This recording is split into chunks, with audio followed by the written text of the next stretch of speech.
Hey guys, it's Danny. Guess what we're doing today? Well, I decided I want to redo my 80-liter aquarium / 20-gallon and thought, you know what, I'm gonna take you along.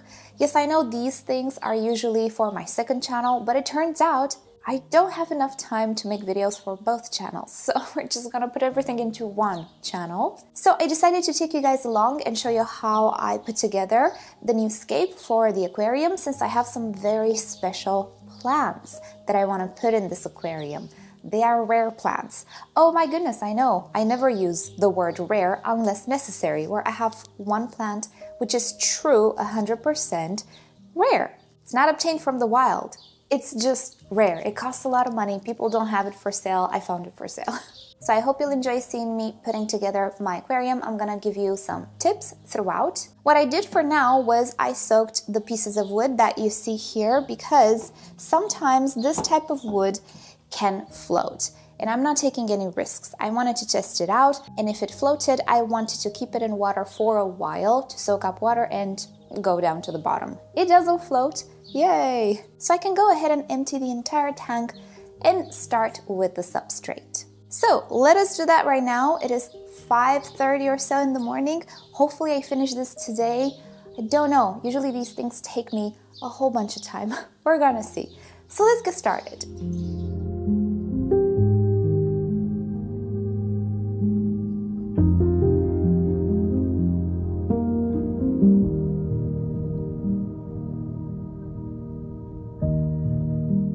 Alright, so we're gonna start out with a soil that I really like. It's the Tropica aquarium soil. It is nutritious, but the twist this time is that I'm going to cap it. I'm gonna put some gravel on top because I feel the need of a change. I want a light colored substrate for this aquarium. Normally this soil doesn't need capping, which means adding something on top of it. It's absolutely fine. But I don't see anything wrong with capping it. The nutrients will just stay there. Other than that, it will still give benefits to the aquarium, such as reduced pH, which I need. I have 8 pH on my tap. So we're gonna see how this plans out. I've seen other people doing this. I've never capped the aqua soil, but hey, what's the worst that can happen, right? Famous last words. Let's get on with it. So this is the gravel I will cap it with. It is a light color, but can we see it does have some colored bits inside. So even if the aqua soil in time with planting plants or unplanting them, uprooting them, some of the soil can come to the surface, it's not going to look necessarily super out of place because this gravel already has some darker bits in it. So I think it's gonna camouflage it a little bit. And also this gravel needed a lot of rinsing, so it's not super dry. I think it's gonna be harder to arrange, but we're gonna see. Pretty nervous to cap the aqua soil, but I guess, hey, what's the worst that can happen? What, am I gonna mix it? Big deal, right? Right? Okay, let's do this.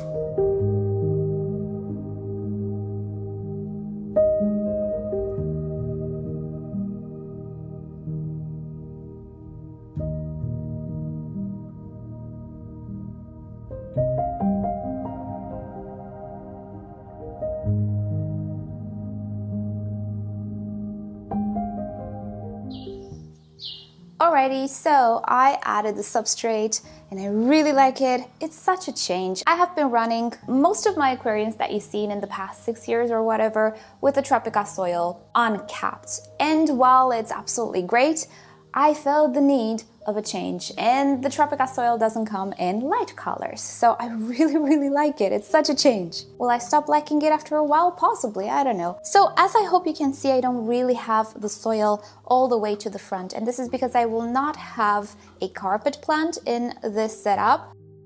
I'm kind of done with the maintenance of that. Everything will be lower maintenance, not fully low, but lower. You'll see I don't have a lot of stems that I need to cut and prune every week. I mainly have rosettes and Anubias, which is an epiphytic one, so I don't need a whole lot of fertile soil there, and in my mind it all kind of makes sense. You can see everything is a little sloped, which is purposeful. I always like to have a higher level in the back just to give a little bit of depth. Don't imagine this will be the groundbreaking aquascape. Again, I'm not going for that. I'm going for lower maintenance things. And you can also notice an internal filter here. Oh no, it is the first time I think you see an internal filter in my tanks. I usually go for external filters, but I did some sacrifices. The aquarium is now placed next to my sink. It is so easy to do the water change, to do maintenance, which is the main reason why I gave it up in the first place. I gave up the setup. I was not on point with my water changes, and that's not good. So this will make it a lot easier. My grow room is not adapted for connecting hoses to the sink. It's a bit more complicated. I'm not gonna go into the details. I don't wanna ruin the furniture to put an external filter down.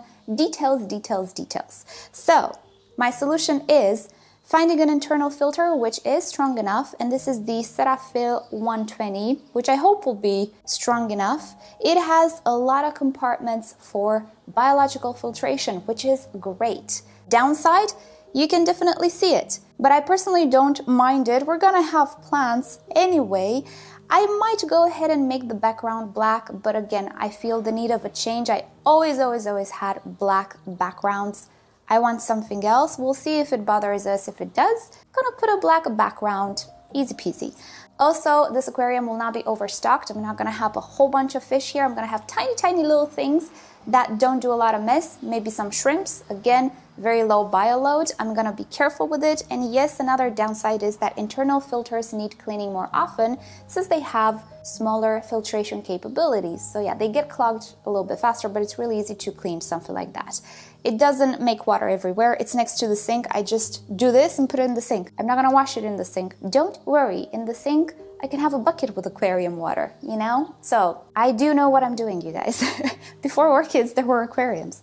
So yeah, that is about it. Will I change things in the future? Will I think, I don't like the internal filter, I'm gonna go ahead and put a big hang-on or something of the sorts? Maybe, who knows? The problem I have with the hang-ons is that they're a little noisy. And I'm filming in here and I don't want the noise. Righty. Next thing is to prepare the little plants, which is the funnest part. So let's go ahead and do that. So here we are on Anubias nana Pinto. It is a variegated type of Anubias. Did you know Anubias is an aroid? Yeah, it actually also blooms. Here is another very cool variety. This is the golden Anubias, and another very cool one, the Pangolino, which is, I do believe, one of the smallest Anubias you can have. All of these varieties I've never had before, so I'm really excited to own them. And here we have the more common Petite, and also the barteri nana.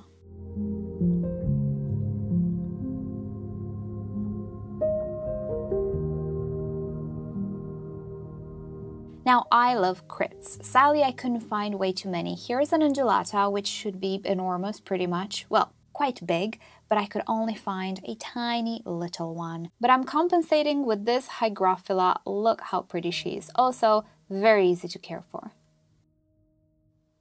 Alright, so I unpotted all of my plants, and from here on, I'm gonna let voiceover Danny take over control because my neighborhood is very extra today, and not in the good way. It is extra noisy. So I'll spare you. I'm gonna rinse my filter, put it on, and start planting. Some plants I will attach either to the wood, either to rocks, but I'll tell you along the way why, and I'll show you how. So let's get to it. So this filter has 2 compartments for biological filtration. It also comes with Siporax, which is pretty good, but I have Matrix, so I'm gonna use it. I kind of prefer it. To be honest, not entirely sure which one is better, but I have it, so I'm gonna use it. Matrix needs to be rinsed really well, so I'm just doing this directly in the cartridges. Now the filter is quite modular. I kind of like this about it, but it is quite big and quite visible. It is quite an eyesore, but what to do?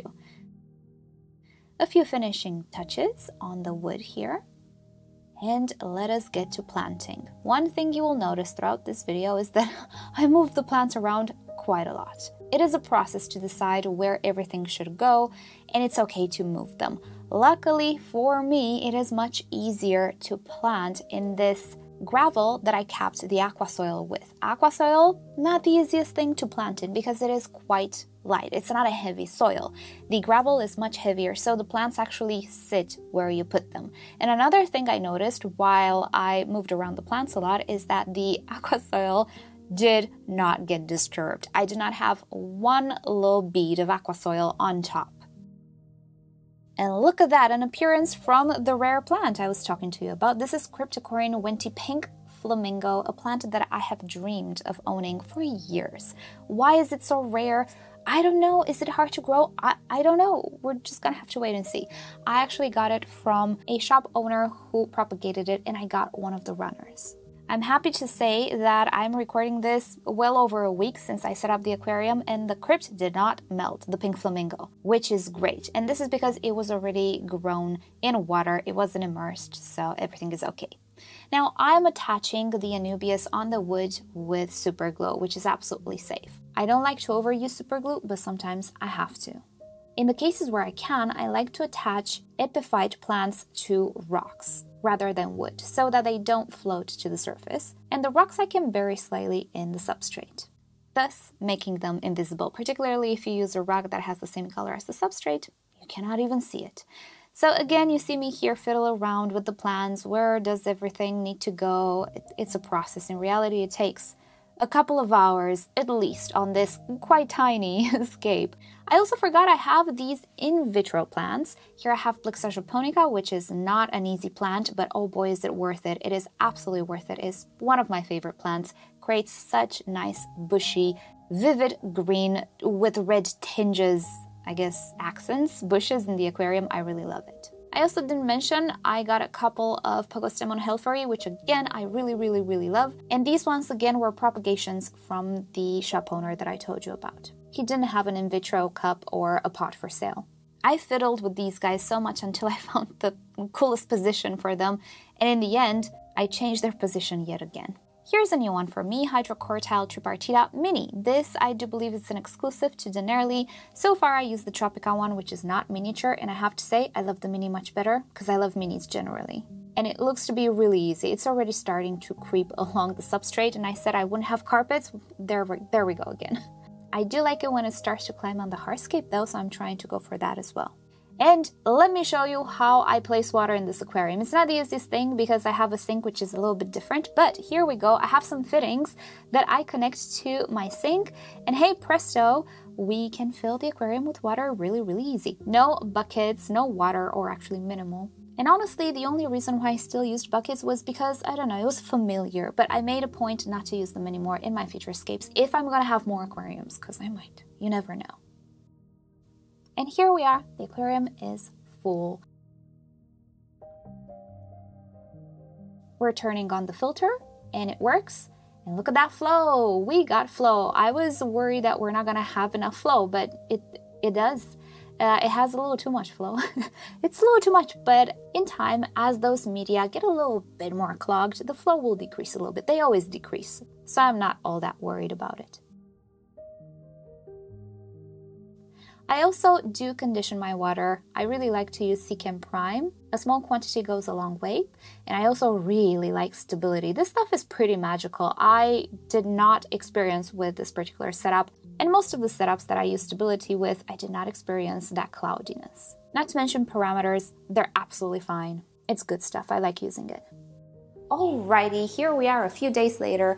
I also added the CO2. My canisters were filled. We are pretty much set to go at this point, but I still need to plant some plants because it's a little bit bare still. So I got myself a few more plants that I'm gonna show you today.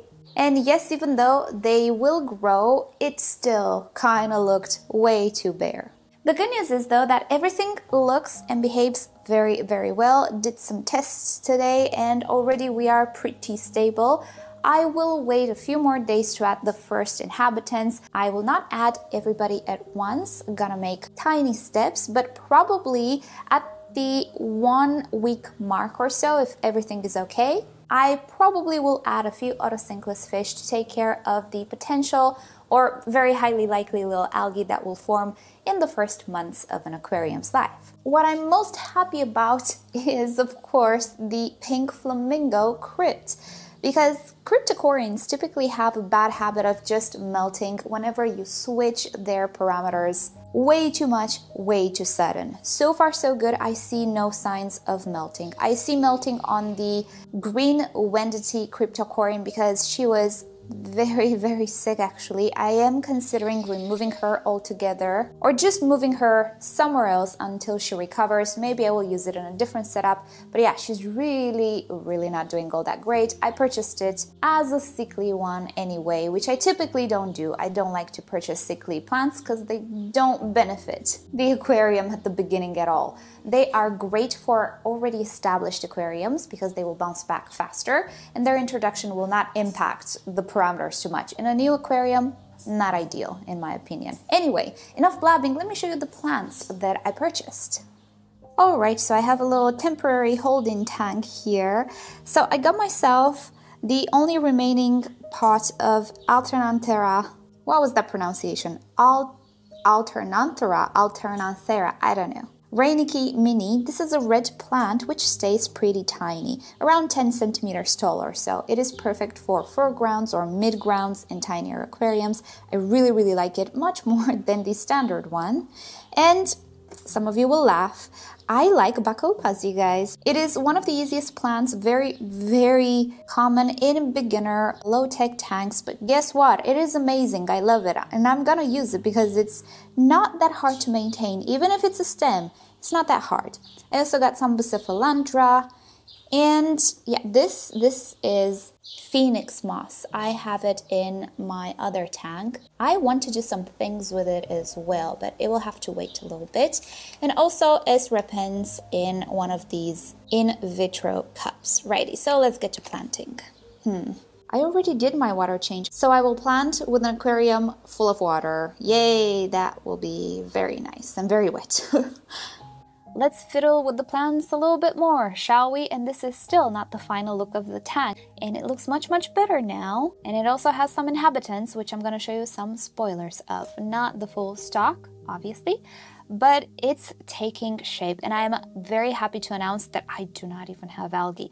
And I'm hoping I'm not gonna jinx it, but I think capping the aqua soil was the best thing that I could do. I barely have any nutrients leaching. I actually started to fertilize because I had nothing for the epiphytic plants.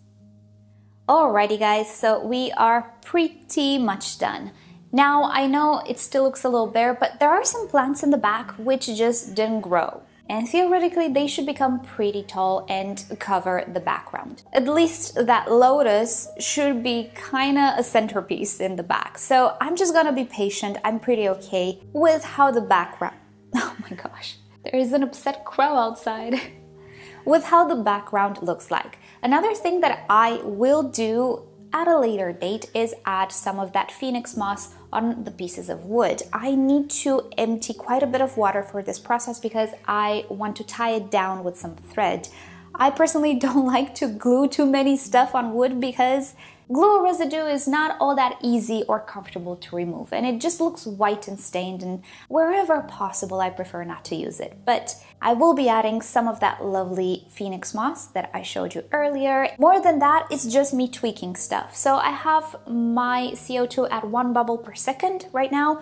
Is it enough? Is it not? We're going to see. I'm gonna see how the plants behave. Also, the tester, I kind of just put it. It didn't change color just yet. We'll see how it goes throughout the day. These are things that are just a little bit different for each aquarium. So there is no certain rule. It's like watering Phalaenopsis. Whenever it dries. When does it dry? In a week? In 10 days? In 3 days? I don't know. You just have to play along and see. So I will wrap it up here, and next time we're gonna see each other, I will add the fish. Actually, I will add them gradually, so I will film each time I add something new. And before I let you go, I just want to say that I do realize that many of the things that I talked about here are not necessarily so easy to understand by beginners. And yeah, I don't actually do beginner-friendly tanks necessarily because I do really love aquatic gardening in essence. For me, it's more about the plants than the fish, although they just go together so well.